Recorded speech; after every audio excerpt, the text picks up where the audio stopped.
Good afternoon. Thank you for joining the Office of the State Superintendent of Education for the National School Lunch Program Equipment Assistance Grant Informational Webinar. The Consolidated Appropriations Act of 2018 authorized grants to the Office of the State Superintendent of Education, OSSE, Division of Health and Wellness, to provide equipment assistance to school food authorities participating in the National School Lunch Program. Additionally, the Healthy Schools Act of 2010 allows OSSE to issue grants through a competitive process to public schools and public charter schools for the acquisition of school kitchen equipment.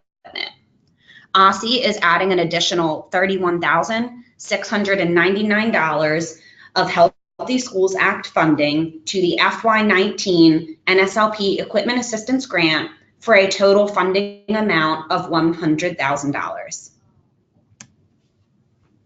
Equipment Assistance Grant funds can be a significant asset by allowing the purchase of capital equipment used to serve healthier meals, meet nutritional standards with emphasis on more fresh fruits and vegetables in school meals, improve food safety, and expand accessibility to food services. Equipment requests may include purchase of new equipment, renovation of current equipment, or replacement of current equipment. Participants of the National School Lunch Program who are eligible are District of Columbia Public Schools, nonprofit private schools located in the District of Columbia, public charter school campuses chartered by the District of Columbia Public Charter School Board. Awards are determined based on the school campus, not the SFA as an entirety. In order to make the most effective use of grant funds, equipment requests must address at least one of the following focus areas. The first, equipment that lends itself to improving the quality of school food service meals that meet the dietary guidelines. For example, purchasing an equipment alternative to a deep fryer or steam ovens that improve the quality of prepared fresh or fresh frozen vegetables. The second, equipment that improves the safety of food served in the school meal program. For example, cold or hot holding equipment, dishwashing equipment, refrigeration, milk coolers, freezers, and blast chillers. The third, equipment that improves the overall energy efficiency of the school food service operation. For example, purchasing an energy efficient walk-in freezer to replace an outdated energy demanding freezer. The fourth, equipment that allows sponsors to support expanded participation in a school meal program. For example, equipment for serving meals in a non-traditional setting or to better utilize cafeteria space. The fifth, equipment that aids in strategies for adopting smarter lunchrooms. For example, lunchroom changes that appeal to student population, highlighting convenience, healthy choices, and supporting menu changes to healthier options.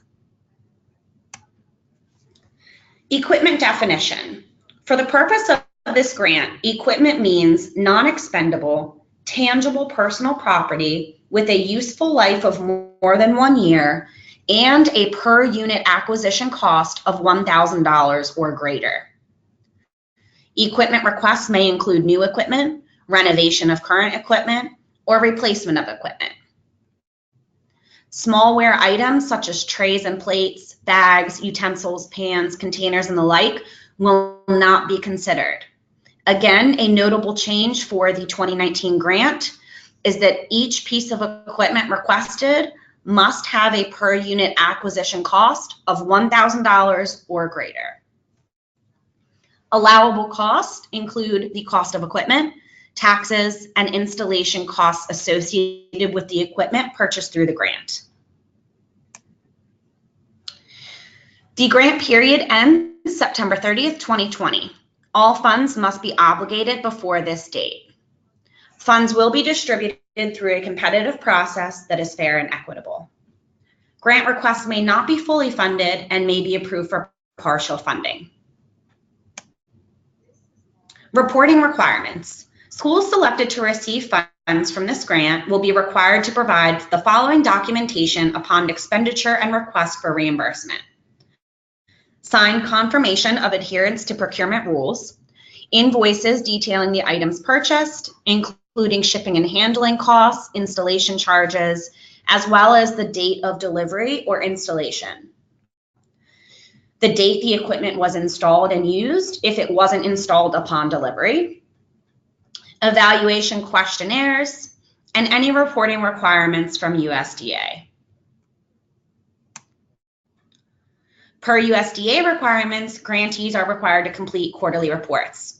The data you will report to me includes the type of equipment purchased, accomplishments and challenges in expenditure activities, the impact of the purchased equipment on the school food service operation, reason for any unliquidated funds, and potential return of equipment.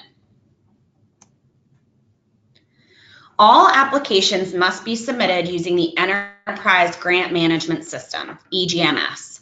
Within the EGMS system, you will find the application, which includes a project overview tab, project justification, budget overview, detailed planning expenditure, supporting documentation, and assurances.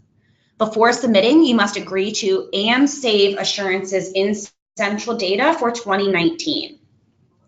If you have technical questions, please reach out directly to the OSSE EGMS Help Desk, Monday through Friday, 8 a.m. to 5 p.m.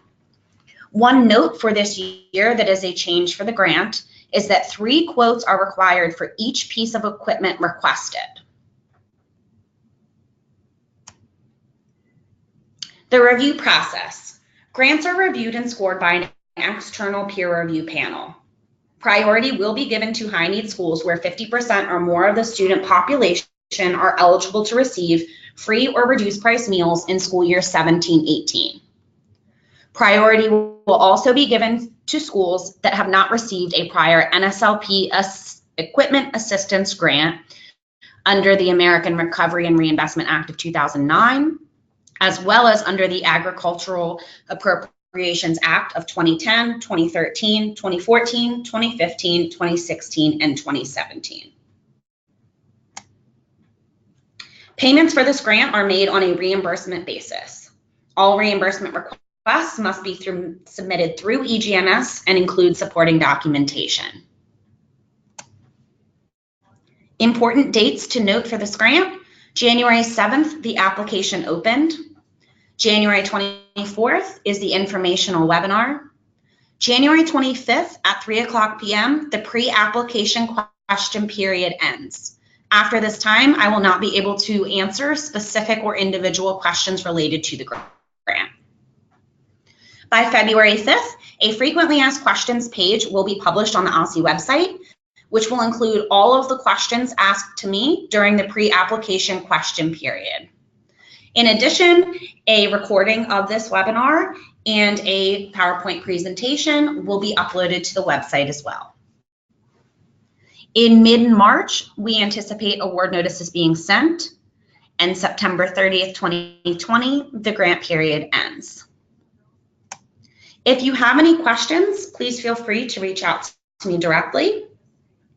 I would like to thank you for joining me for this webinar today. Again, 2 notable changes I would like to highlight again is that each piece of equipment requested must have a per unit acquisition cost of $1,000 or greater, and 3 quotes are required for each piece of equipment requested through the grant.